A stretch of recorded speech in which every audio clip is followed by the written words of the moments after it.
നമസ്കാരം. 12-ാം തീയതി കപ്പൽ വന്ന് വിഴിഞ്ഞത്ത് നിൽക്കുമ്പോഴേ ചർച്ചകളൊക്കെ തന്നെ വിഴിഞ്ഞത്ത് എത്തി നിൽക്കും. ഒരുപാട് യാഥാർത്ഥ്യങ്ങളും ഒരുപാട് നുണകളും അതിന്റെ ഭാഗമായിട്ട് അവകാശവാദങ്ങളും ഒക്കെ വരും. വിഴിഞ്ഞവുമായി ബന്ധപ്പെട്ട് നീണ്ട കാലത്തെ ചരിത്രമുണ്ട്.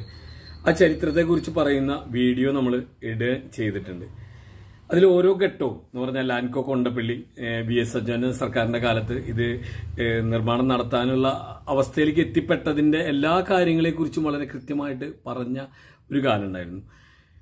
പിന്നീട് നമുക്കൊരു കാര്യം മനസ്സിലായി, ഇത് അദാനി ഗ്രൂപ്പിന് അങ്ങനെയുള്ള ഗ്രൂപ്പുകൾക്ക് കിട്ടുകയാണെന്ന് വെച്ചാൽ മാത്രമാണ് ഇന്ത്യയിൽ പോർട്ടുകളുടെ നിർമ്മാണം നടക്കുകയുള്ളൂ. അതും ഈ ഒരു അടിസ്ഥാനത്തിലല്ലാതെ നടക്കില്ല എന്നുള്ളത് ഉറപ്പായി. ഇപ്പൊ നമുക്ക് പറയുന്ന പോലെ CAG റിപ്പോർട്ട് ഉമ്മൻചാണ്ടിയുടെ കാലത്ത് വന്നിട്ടുണ്ട്. ഇത് കേരളത്തിന്റെ താല്പര്യങ്ങൾ സംരക്ഷിക്കുന്നതല്ല എന്നുള്ളതാണ് ആ റിപ്പോർട്ട്. ആ റിപ്പോർട്ടിന്റെ ഭാഗമായി അന്ന് VM സുധീരനും അത് സംസാരിക്കേണ്ടായിട്ടുണ്ട്. ഇപ്പോൾ പ്രതിപക്ഷത്തു നിന്നുള്ളവർ മാത്രമല്ല, VM സുധീരനും സംസാരിക്കേണ്ടായിട്ടുണ്ട്. നടപ്പാക്കിയതിൽ അന്ന് മുഖ്യമന്ത്രിയായിരുന്ന ഉമ്മൻചാണ്ടിക്കെതിരെ ഗുരുതര ആരോപണവുമായി VM സുധീരൻ. എല്ലാ വശങ്ങളും ചർച്ച ചെയ്ത് മാത്രം കരാറുന്ന AICC നിർദ്ദേശം ഉമ്മൻചാണ്ടി അവഗണിച്ചു. ഇവിടെ താല്പര്യം, പബ്ലിക് ഇൻട്രസ്റ്റ്, സ്റ്റേറ്റ് താല്പര്യം പൂർണ്ണമായി പരീക്ഷിക്കപ്പെടണം. അതുകൊണ്ട് വിശദമായ ചർച്ച നടത്തിയിട്ടേ തീരുമാനമെടുക്കാവൂ. ഹൈക്കമാൻഡിന്റെ ആ നിർദ്ദേശത്തെ പോലും അട്ടിമറിച്ചുകൊണ്ട് പിറ്റേ ദിവസം നമ്മൾ കാണുന്നത്, ഞങ്ങളൊക്കെ അരുവിക്കരയിൽ ശ്രീ ശബരിനാഥന്റെ നോമിനേഷൻ കൊടുക്കാൻ കളക്ടറേറ്റിൽ ചെന്നിരിക്കുന്ന സമയത്ത്.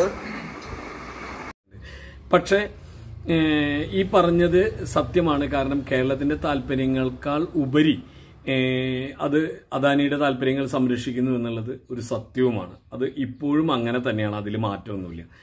പക്ഷെ ഇതിന്റെ യഥാർത്ഥ്യം എന്താണെന്ന് വെച്ചാൽ, വർഷങ്ങളായിട്ട് ഇതിനു വേണ്ടി പ്രവർത്തിച്ച അവസരത്തിനൊത്തു മാറിയ മാധ്യമ പ്രവർത്തകർ ഉണ്ട് എന്നുള്ളത് നമുക്കറിയാം.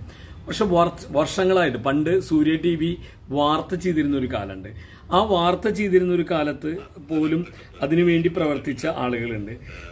ഇപ്പൊ അദ്ദേഹത്തിന് ഏലിയസ് ജോൺ, അതാണ് അദ്ദേഹത്തിന്റെ പേര്. കൊടുക്കില്ലല്ലോ, അത്തരം വിവരങ്ങളിൽ നിന്നാണ് അത് പറഞ്ഞത്. കൂടുതൽ മോസ്കിന്റെ വെസലുകൾ വരുന്നുണ്ട്. ഉദ്ഘാടനം 12-ാം തീയതി രാവിലെ 10 മണിക്കാണ്. കാരണം എന്താണ്? 12 മണിക്ക് കപ്പലിന് തിരിച്ചു പോകണം. 12-ാം തീയതി 12 മണിക്ക് കപ്പലിന് തിരിച്ചു പോകണം. ഇതാണ് കിട്ടുന്ന ക്ലാസ്. 11-ാം തീയതി സാൻ ഫെർണാണ്ടോ 11-ാം തീയതി രാവിലെ 6 മണിക്ക് വരും. 12-ാം തീയതി ഉച്ചയ്ക്ക് 12 മണിക്ക് തിരിച്ചു പോകും.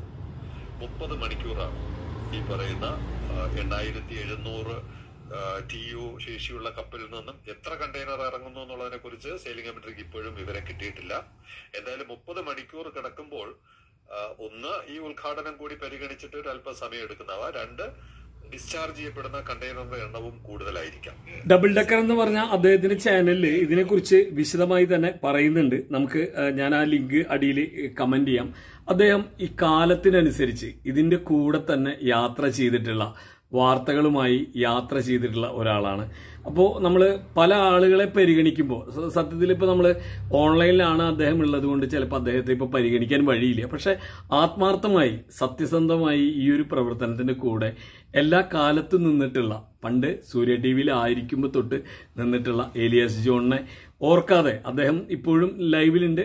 ഈ വിഴിഞ്ഞം കഴിഞ്ഞ വർഷം നിർത്തിവെക്കേണ്ടുന്ന ഒരു അവസരം ഉണ്ടായി. കാരണം വലിയ അതിതീവ്രമായ സമരം. അപ്പൊ ഏതൊരു പദ്ധതി നടപ്പിൽ വരുമ്പോഴും അതിന് അതിൻ്റെതായ ബുദ്ധിമുട്ടുകളുണ്ട്. കാരണം നമ്മുടെ പരിസ്ഥിതി, അതിന്റെ അവസ്ഥ ഒക്കെ തന്നെ മാറി ബുദ്ധിമുട്ടുകൾ ഉണ്ടായതിനു ശേഷമാണ് ഒരു സംഭവം നിലവിൽ വരിക. നിലവിൽ വരുന്നതിന്റെ ഇടയിലും പ്രശ്നങ്ങൾ ഉണ്ടാവും. അത് ചിലപ്പോൾ ബുദ്ധിമുട്ടുകളാവാം. പരിഹരിക്കപ്പെടേണ്ട പ്രശ്നങ്ങൾ പരിഹരിക്കേണ്ടത് തന്നെയാണ്, അതിലൊന്നൊരു സംശയമില്ല. പക്ഷെ വിഴിഞ്ഞ സമരത്തിൽ അന്ന് ഇപ്പോ നമ്മുടെ TV പ്രസാദ് സൂചിപ്പിച്ചതുപോലെ ഇവരുടെ പ്രധാനപ്പെട്ട ആവശ്യം ഇതുവരെയും അംഗീകരിക്കാൻ തയ്യാറായില്ല എന്നുള്ളതാണ്. അതായത് ഇവർ പറയുന്ന പ്രധാനപ്പെട്ട ആവശ്യം നിർമ്മാണം നിർത്തിവെച്ച് ശാസ്ത്രീയ പഠനം നടത്തുക എന്നുള്ളതാണ്. അതിലേക്ക് ഇതുവരെയും ചർച്ച പോയിട്ടില്ല എന്നുള്ളതാണ്. വിപുലമായ വീഡിയോ ഇതുമായി പറയാനുണ്ട്. നിരന്തരമായ കുറെ വീഡിയോകളുണ്ട്. ഏഷ്യാനെറ്റ് തന്നെ നിരവധി വീഡിയോകൾ ചെയ്തിട്ടുണ്ട്. എല്ലാവരും ഇത് തുറമുഖ നിർമ്മാണം നിർത്തിവെക്കേണ്ടുന്ന ഒരു സാഹചര്യം, ഒരു കലാപ കലുഷിതമായ ഒരു അന്തരീക്ഷം, പോലീസ് സ്റ്റേഷനിൽ അതിക്രമവും അക്രമവും നടക്കുന്ന ഒരു അന്തരീക്ഷം ഒക്കെ അവിടെ ഉണ്ടായതാണ്. അതിനെ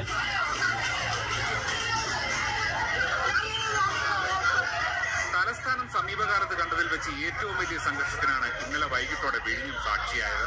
ശനിയാഴ്ച നടന്ന സംഘർഷത്തിൽ ലത്തീൻ അതിരൂപത arch bishop doctor Thomas J net ഉൾപ്പെടെയുള്ള വൈദികരെ പ്രതിയാക്കിയതും സമരസമിതി അംഗത്തെ അറസ്റ്റ് ചെയ്തതുമാണ് തുറമുഖത്തെ എതിർക്കുന്ന സമരക്കാരെ പ്രകോപിപ്പിച്ചത്. അറസ്റ്റ് ചെയ്തവരെ വിട്ടയക്കണമെന്നാവശ്യപ്പെട്ട് വൈകിട്ട് 6:30 സമരക്കാർ വിഴിഞ്ഞം സ്റ്റേഷനിലെത്തി. വിട്ടയക്കില്ലെന്ന് പോലീസ് അറിയിച്ചതോടെ വിവിധയിടങ്ങളിൽ നിന്ന് ഇരച്ചെത്തിയ പ്രതിഷേധക്കാർ CID ഉൾപ്പെടെയുള്ള പോലീസുകാരെ സ്റ്റേഷനിലാക്കി ഉപരോധം തുടങ്ങി. കേരളത്തിൽ അത്യപൂർവമായിട്ടുണ്ടായതാണ് ഒരു പോലീസ് സ്റ്റേഷൻ അടിച്ചു തകർത്ത് നശിപ്പിച്ചു. അവിടെ കൊണ്ടും ആ പ്രശ്നം വളരെ കൃത്യമായി പരിഹരിക്കാൻ കഴിഞ്ഞു എന്നുള്ളത് ഗവൺമെന്റിന്റെ ഒരു ഇച്ഛാശക്തി തന്നെയാണ്. വളരെ കൃത്യമായി വളരെ ആർജവത്തോടു കൂടി ആ പ്രശ്നം പരിഹരിച്ചിട്ടാണ് ഇപ്പോൾ ഉദ്ഘാടനത്തിലേക്ക് വന്നു നിൽക്കുന്നത്. ഒരൊറ്റ മാധ്യമം നമ്മുടെ കൂടെ നിന്നതായിട്ട് അറിയില്ല. എല്ലാവരും ഈ പറഞ്ഞ പോലെ മറുചേരിയിലായിരുന്നു. എന്താ പറയുക, കുളച്ചൽ യുദ്ധത്തിന്റെ കഥയൊക്കെയാണ് ഏഷ്യാനെറ്റ് ഇടയ്ക്ക് പറയേണ്ടത്. ഞാൻ എന്നാ വീഡിയോ എടുത്ത് വെച്ചിട്ടുണ്ടായിരുന്നു. ഈ പറഞ്ഞ പോലെയല്ല അതിന്റെ അവസ്ഥ. എന്തായാലും വിഴിഞ്ഞം ആ നാട്ടുകാരുടെ ജീവിത നിലവാരം ഉയർത്തും എന്നുള്ള കാര്യത്തിൽ സംശയമില്ല. ഏഷ്യയിലെ തന്നെ ഏറ്റവും വലിയ തുറമുഖങ്ങളിൽ ഒന്നാണ്.